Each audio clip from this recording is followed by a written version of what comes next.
হে ৰাম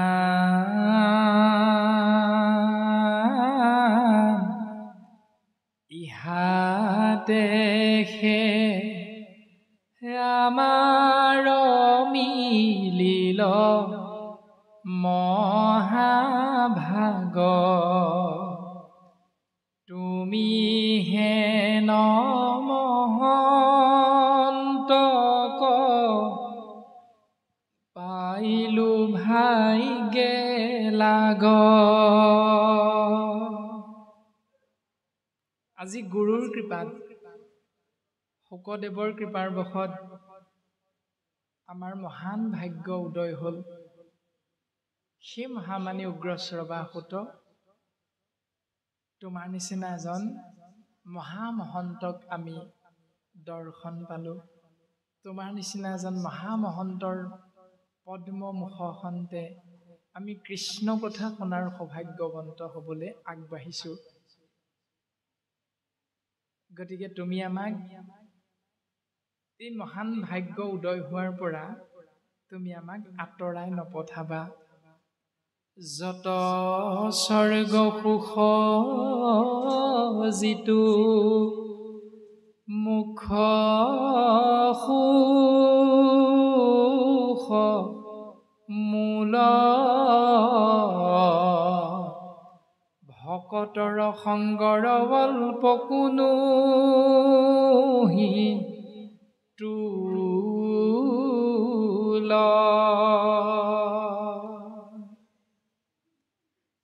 নীতি নিয়ম আমাক দৰ্শন কৰি কৰি গৈ আছে যে জীৱই কৰ্ম অনুসাৰে স্বৰ্গ সুখ পায়, জীৱই কৰ্ম অনুসাৰে মুখ্য সুখৰ গৰাকী হ'ব পাৰে। কিন্তু এই সকলোবিলাক সুখতকৈও ভকতৰ সংগৰ অল্প কোনহি তুল। এই সকলোবিলাক সুখতকৈ ভকতৰ মাজত কৃষ্ণ নাম আশ্ৰয় কৰা সুখটো হেনো শ্ৰেষ্ঠতম সুখ। এতিয়া আমি চিন্তা কৰাটো প্ৰয়োজন, আমি ভকতৰ সংগ ভাল পাওঁ নে ভকতৰ সংগ বেয়া পাওঁ। তাৰ ওপৰতে নিৰ্ভৰ কৰিব ঈশ্বৰ কৃষ্ণদেৱৰ পূৰ্ণ কৃপা আমি লাভ কৰিব পাৰিম নে নোৱাৰিম। ৰাম আকাশে খনেশ্বৰে ৰবি ৰথ যেন বায়ু সূৰ্যৰ লগত হৰৈ জগতৰ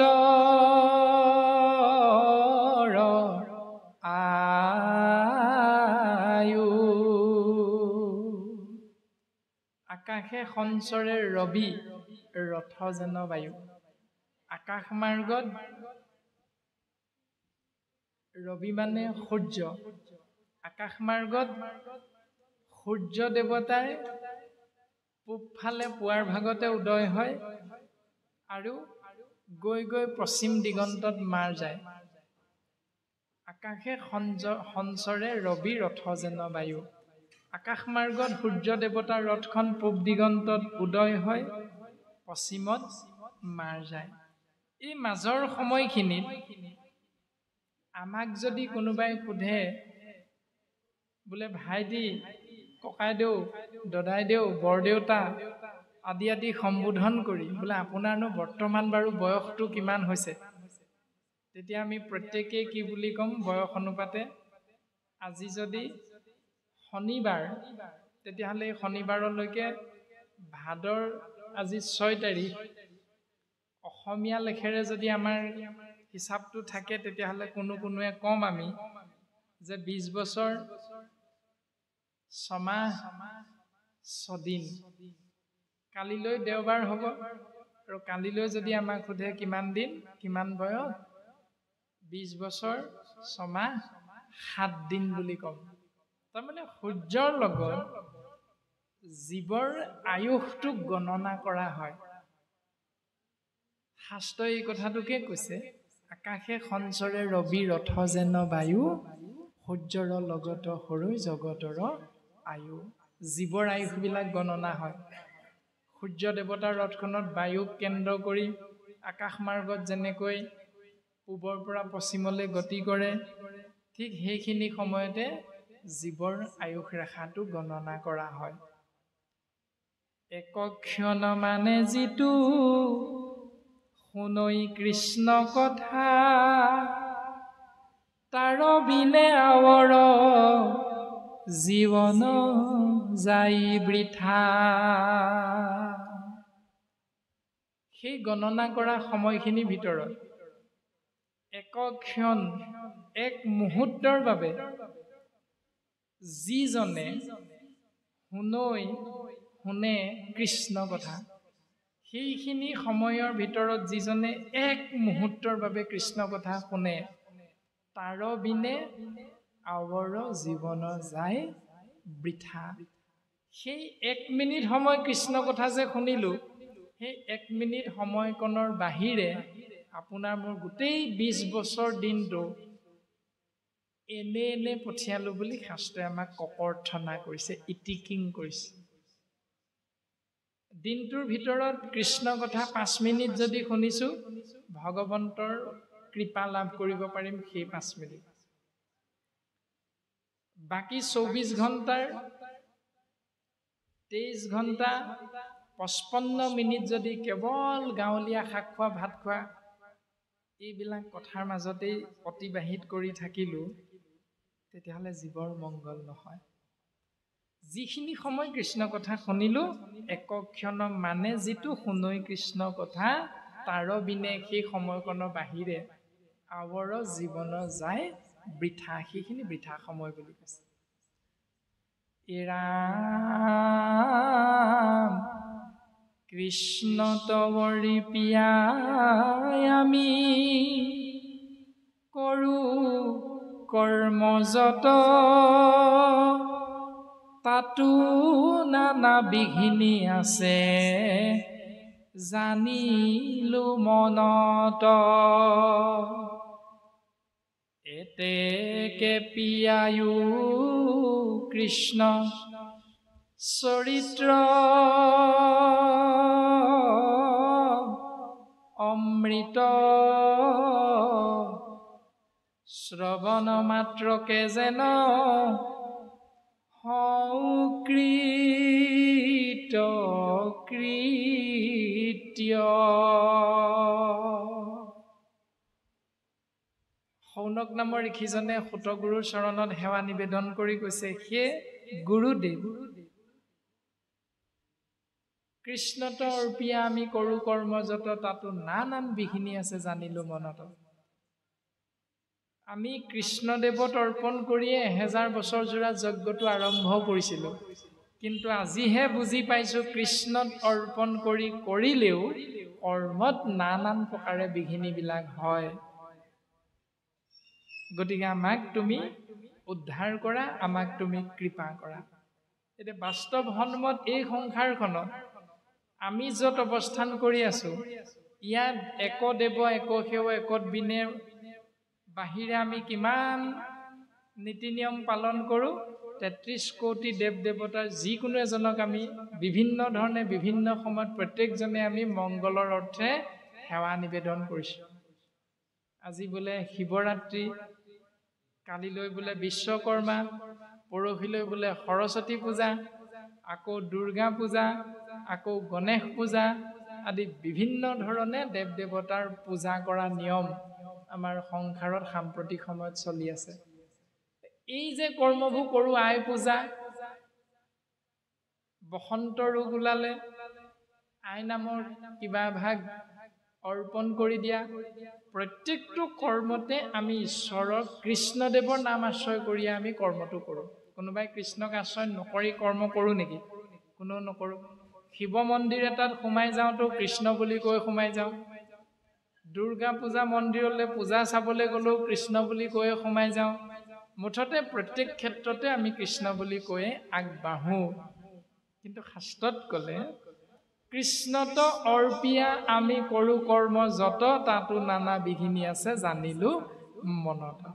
আমি কৃষ্ণত অৰ্পণ কৰিয়ে কৰ্মটো কৰিছিলো, কিন্তু ইয়াতো যে বিভিন্ন ধৰণে বিঘিনি আছে আমি আজিহে বুজিব পাৰিলো। অৰ্থাৎ আমি শৰণ লৈছিলোঁ ক'ত আৰু আমি শৰণ ল'ব লাগে ক'ত? আমি ভজন ল'লোঁ ক'ত? আমি ভজনৰ নিয়মটো পালন কৰি আছোঁ ক'ত? প্ৰত্যেকটো কথা আমি ভাবিব লাগিব। আমি শৰণ লৈছিলোঁ ক'ত? ও যাদৱ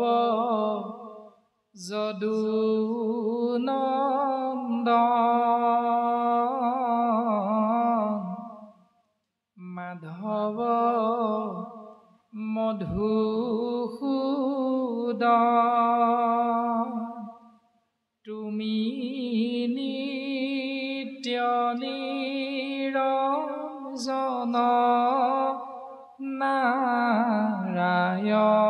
নাৰায়ণ তোমাৰ লৈলো শৰণ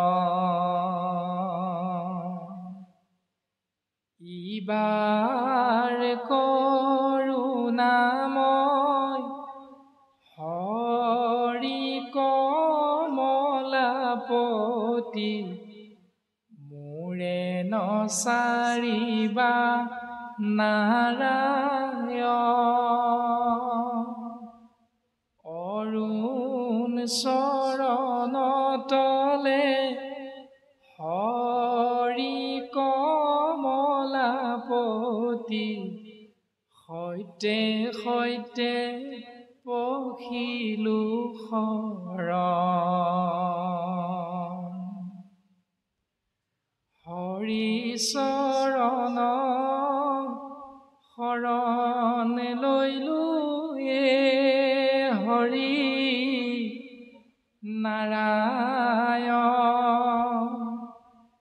মানৱী জন সম্ফল কৈলো হৰি নাৰায়ণ গোপাল গোবিন্দ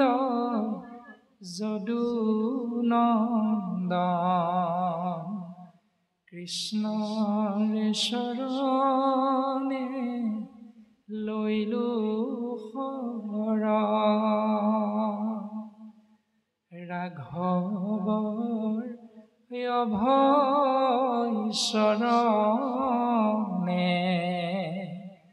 সৈতে সৈতে পখিলো শৰণে ৰামৰ চৰণ শৰণ লৈলো মানৱী জন সম্ফল কৈলো হৰি ও হৰি চৰণে লাগো অভয় চৰণে শৰণ মাগো ৰাম ৰঘুপতি ৰঘুনন্দন তোমাৰ চৰণে লৈলো শৰণ তোমাৰ চৰণে লৈলো শৰণ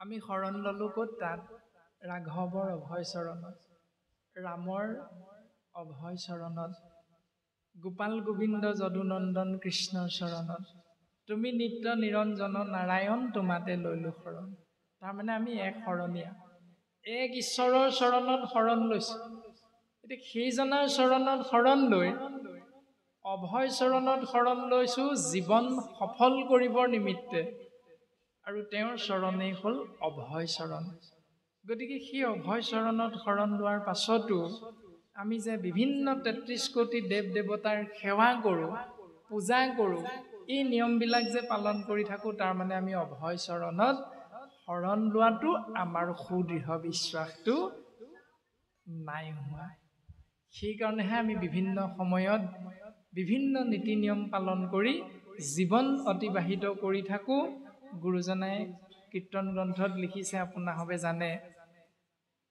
ৰাখিলাহা কৰ্মকাণ্ড অজ্ঞানীৰ পদে কৰ্মিক নুগুছে পৰম আপদে কৰ্মকাণ্ড মাৰ্গটো অজ্ঞানীসকলৰ বাবেহে ৰাখি থৈ গ'ল গুৰুজনে আমি যদি কৰ্মকাণ্ড মাৰ্গটো আশ্ৰয় কৰোঁ তেতিয়াহ'লে গুৰু শাস্ত্ৰই আমাকে অজ্ঞানী বুলি গালি পাৰিছে গতিকে আমি অজ্ঞানী নে জ্ঞানী আমি এশৰণীয়া নে বহুশৰণীয়া প্ৰত্যেকটো কথা আমি শৰণ লওঁতে ভজন লওঁতে ভবাটো অতীৱ প্ৰয়োজন আৰু ভাবি লৈ আমি কোনটো শুদ্ধ কোনটো অশুদ্ধ সেইটো বাছ বিচাৰ কৰি আমি অশুদ্ধখিনি এৰি শুদ্ধখিনি আশ্ৰয় কৰি আমি জীৱন অতিবাহিত কৰোঁ যদি ঈশ্বৰ পুৰুষৰ পূৰ্ণ কৃপা আমি লাভ কৰিব পাৰিম আৰু এই কথাটোকে শৌনক নামৰ ঋষিজনে মহামানী উগ্ৰশ্ৰৱা সুতৰ চৰণ কমলত সেৱা নিবেদন কৰি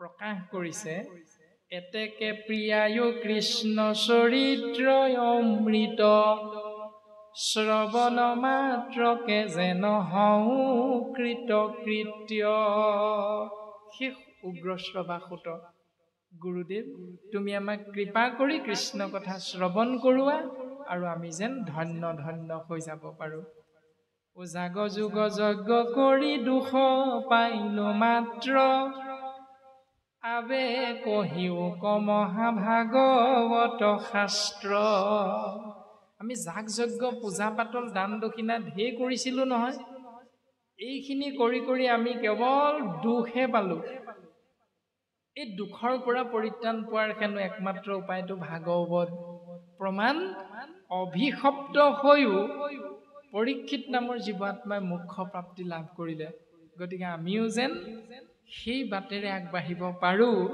সেই খুটগুৰি গুৰু তুমি আমাক ভাগৱত কথা শ্ৰৱণ কৰিবলৈ সুবিধা কণ কৰি দিয়া ইৰামে কৃষ্ণ কথা ইটো অমৃতটো কৰি স্বাদ শুনো সুত শুক পৰীক্ষিতৰ সম্বাদ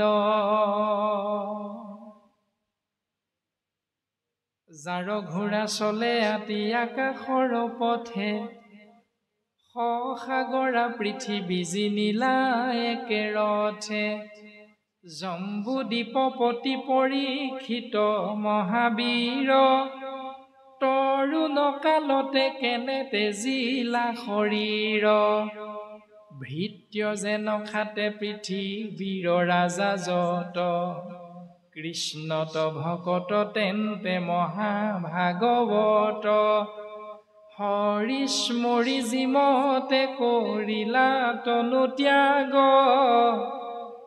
কহি উতাখান জন্ম সুত মহাভাগ